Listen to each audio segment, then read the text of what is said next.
وكذلك أوحينا إليك روحا من أمرنا ما كنت تدري ما الكتاب ولا الإيمان ولكن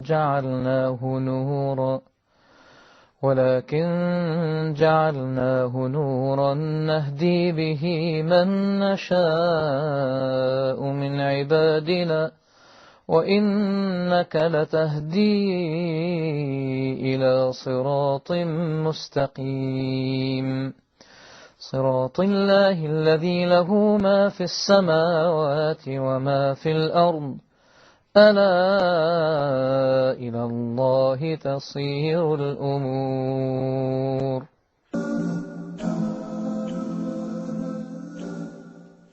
Bismillah-hir. You're watching the mailbox, and we've got some more emails that came in. We want to talk about these questions. This particular one could take 2 or 3 of these programs, couldn't it? This is asking about Islam's women. So before we go any further, we've got a place for you to get more about this on the internet called islamswomen.com. Don't put an apostrophe, just type Islam's Women, and you'll be able to find a lot of details, because they're asking, what about 4 wives? What about in the Quran it says to beat your wives? What about child brides? What about prearranged marriages? A lot of stuff. First and foremost, Allah tells us clearly that He hates dhulm, oppression.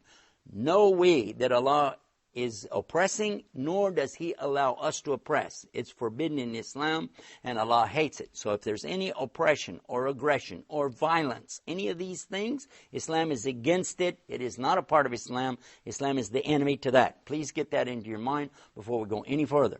So we want to talk about what's 4 wives. How come a woman couldn't have 4 husbands? There's a good one for you. Well, actually, a woman asked me that one time, and I said, well, what about your husband? She said, what about him? I said, well, would you like to have 4 just like him? She said, no way.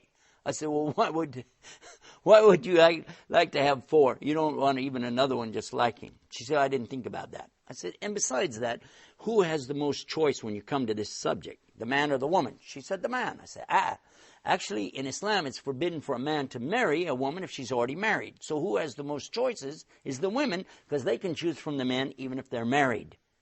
Makes sense? So it's upside down to what you think. The other thing is the men have to maintain and pay for them, take care of them. There's no mistresses. There's no fooling around. Adultery in Islam is not permitted. So a man must be married to the women that he wants to be with. He has to take care and provide for them and their children. That's absolute. There's a lot more on the website, Islam's Women, but let me go to the next one, talking about beating them. This is not permissible in Islam. The word, when it's used in the Quran in chapter 4, verse 34, it's daraba, but the way it's used is wadribuhun. Wadribuhun. What does that mean? And it's a form of percuss in the English language. When a doctor taps on your chest, you can hear that?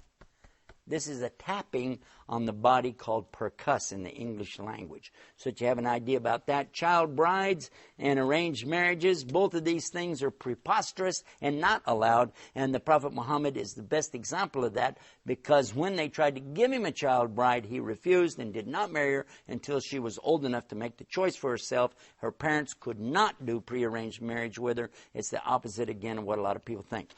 Ran out of time. I've got to get back to answering emails, but watch us right here on Huda TV for more about the mailbox. That's mailbox here on Huda TV.